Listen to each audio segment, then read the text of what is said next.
اعوذ باللہ من الشیطان الرجیم، بسم اللہ الرحمن الرحیم۔ جناب، آج میں جو بات کروں گا وہ میرا جو گفتگو کا محور ہوگا وہ کو ایجوکیشن ہوگا۔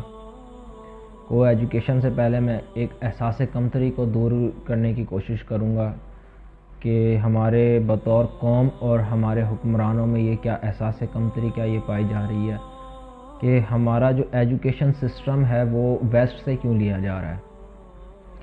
دیکھیں، ہمارے ایجوکیشن سسٹم میں جو خامیاں پائی جا رہی ہیں، آج اس سے معاشرے کی کتنی معاشرہ بے راہ روی کا شکار ہوا ہے۔ تو ہم جو مسلمان ہیں، ایک دہائی میں مسلمانوں میں سے بڑے بڑے سائنٹسٹ آتے رہے ہیں۔ یہ کریڈٹ، اس تعلیم کا کریڈٹ یہ مسلمانوں کو ہی جاتا ہے۔ جو دنیاوی تعلیم ہے، یونیورسٹی کی تعلیم، اس کے جتنی بھی ریسرچ ہے، اخذ ہے، اینڈ آپ کو قرآن مجید، ہمارا دین کی باتیں، احادیث یہی ملیں گی۔ کیا ایک وقت نہیں تھا کہ جب ابن سینا ایک سائنٹسٹ ہوا کرتا تھا، الخوارزمی، ابن یونس، ابن بطوطہ، یہ سارے مسلمان سائنٹسٹ ہیں جنہوں نے یہ داغ بیل رکھی۔ تو یہ ہم میں جو احساس کمتری پائی جاتی ہے کہ ہم جب ایجوکیشن ہی ہماری اخذ کردہ ہے، جب آنر ہی ہمیں، دیکھیں نا، یہ جتنی بھی ایجوکیشن ریسرچز یہ جتنی بھی ہم نے لی ہوئی ہیں، یہ سارے دین اور قرآن سے ہٹ کے تو ہے نہیں۔ آپ جتنا بھی کر لیں، یہ اینڈ آپ کو وہی ملے گا۔ اور اینڈ آپ کو کیا ملے گا؟ قرآن اور احادیث۔ اس کے آنر کون ہے؟ اس کے آنر ہم مسلمان ہیں۔ ہم مسلمان آنر ہونے کے باوجود پھر دوسروں کو فالو کر رہے ہیں۔ اب دیکھیں، آپ ایک پلازا کھڑا کرتے ہیں، ایک بندے کی زمین ہوتی ہے، اس زمین پہ آپ جتنا مرضی بڑا پلازا کھڑا کر دیں، لیکن وہ زمین تو اس بندے کی رہے گی نا، جو اس کا تل ہوتا ہے۔ مالک تو وہی کہلائے گا کہ یار فلاں بندے کی زمین ہے۔ تو ایجوکیشن جتنی بھی ترقی کر جائے، یہ ایجوکیشن جتنی بھی ریسرچز میں بڑھ جائے، جتنا بھی ہو جائے، لیکن آنر تو اس کے مسلمان ہی رہیں گے۔ یہ احساس کمتری ہمیں ختم کرنی چاہیے۔ اب ہم جب آنر ہی ہیں تو ہمیں ایک اپنا ایجوکیشن سسٹم لانچ کرنا چاہیے، نہ کہ ہم کسی اور کے ایجوکیشن سسٹم کو فالو کریں۔ تو یہ ہمیں ایک بہت بڑی خامی پائی جا رہی ہے کہ ہم اپنا ایجوکیشن سسٹم چھوڑ کے ہم نے ویسٹ کا ایجوکیشن سسٹم فالو کیا ہوا ہے۔ ہمارے جو ایجوکیشن سسٹم میں پہلی خامی جو ہے نا، وہ مجھے جو دیکھنے میں آئی ہے، وہ کو ایجوکیشن یہ جو ایسے خامی ہے جو برائی کی ہر جڑ میں پائی جا رہی ہے۔ مطلب جو ہم برائی کر رہے ہیں نا، اس کی جڑ یہاں سے کو ایجوکیشن سے نکل رہی ہے۔ جو اب یوتھ آ رہی ہے اس کی بات کر رہا ہوں۔ کو ایجوکیشن ہے کیا؟ کو ایجوکیشن لڑکوں اور لڑکیوں کو وہ ماحول فراہم کرنا ہے جس میں وہ بیٹھ کر اکٹھے تعلیم حاصل کریں۔ وہ ماحول فراہم کرنا، اکٹھے بیٹھ کر تعلیم حاصل کریں۔ اب مخلوط ماحول تو ہمارا دین اجازت نہیں دیتا، لیکن ہم بدقسمتی سے ویسٹ کو فالو کر رہے ہیں اور یہ ہمارے ایجوکیشن میں آ گیا، ہمیں کو ایجوکیشن کی طرف جانا پڑ گیا۔ اب اس کے فائدے کیا ہیں؟ آپ اگر ان لوگوں سے پوچھیں کہ کو ایجوکیشن کے فائدہ کیا ہے اور نقصان کیا ہے، کسی بھی چیز کا اگر فائدے زیادہ ہوں تو اس کو اپنا لیا جاتا ہے، کسی بھی چیز کے اگر نقصان زیادہ ہوں تو اس کو چھوڑ دیا جاتا ہے۔ اب دیکھیں، کو ایجوکیشن آپ جہاں بھی چلے جائیں،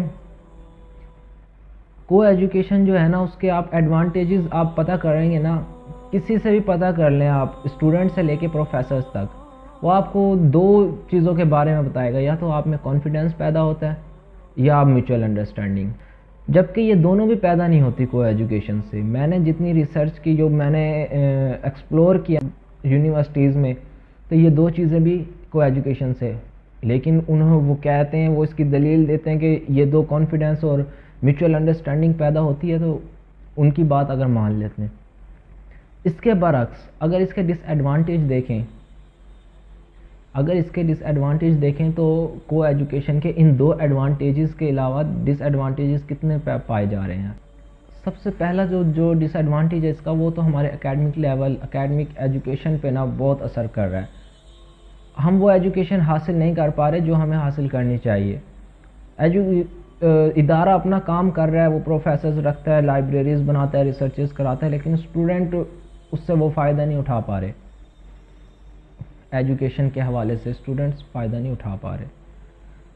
اس کے برعکس آپ دیکھیں، آپ کہتے ہیں کانفیڈنس آتا ہے، آپ کہتے ہیں کہ میوچل انڈرسٹینڈنگ ہوتی ہے. آپ دیکھیں کہ آپ گرلز کی سائڈ پہ آ جائیں، اسکول لیول کالج لیول پہ نا آپ کو ہر میدان میں لڑکیاں آگے نکلتی نظر آئیں گی.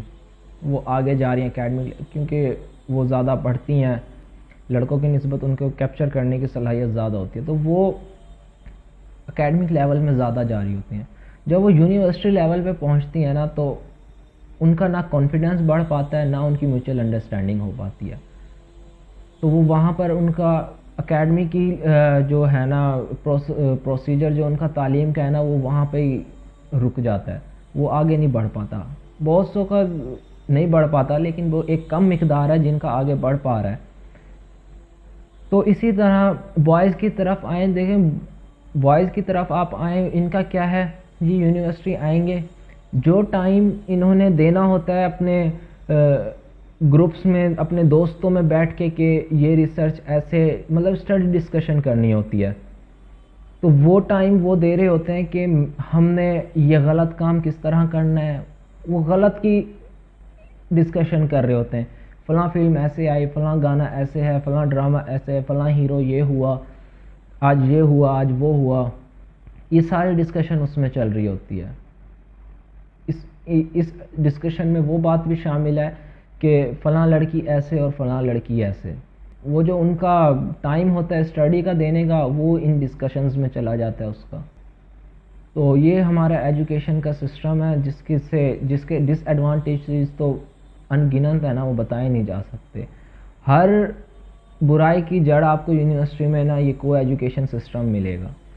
اور جبکہ اس کی جو ایڈوانٹیجز ہیں جو ہمیں بتائے جا رہے ہیں وہ آپ کے سامنے ہے کہ کانفیڈنس بھی ہمارا نہیں ہو پاتا بحال، اور میوچل انڈرسٹینڈنگ بھی نہیں ہو پاتی. جو کو ایجوکیشن سسٹم میں پڑھ رہے ہیں نا، میوچل انڈرسٹینڈنگ کا وہ بہتر طریقے سے سمجھ سکتے ہیں کہ لڑکے اور لڑکی کی کسی بھی طریقے سے نا میوچل انڈرسٹینڈنگ نہیں ہوتی. اگر لڑکا لڑکی کے قریب سے گزر جائے تو لڑکی کا اپنے ذہن سے سوچے گی، جبکہ لڑکا اپنے ذہن سے سوچے گا. اور بعض اوقات تو یہ باتیں لڑائی جھگڑے کی نوبت تک آ جاتی ہے. تو میوچل انڈرسٹینڈنگ بھی ہماری نہیں ہو پاتی کو ایجوکیشن سے. یہ سراسر ہمیں دھوکے میں رکھا جاتا ہے کہ یہ جو چیزیں ہوتی ہیں یہ سارا دھوکہ ہمارے لیے، یوں سمجھے کہ دھوکہ فریب دیا جا رہا ہے آپ کو، کیونکہ دجال یا شیطان جو ہے نا وہ ہے ہی فریب کا نام.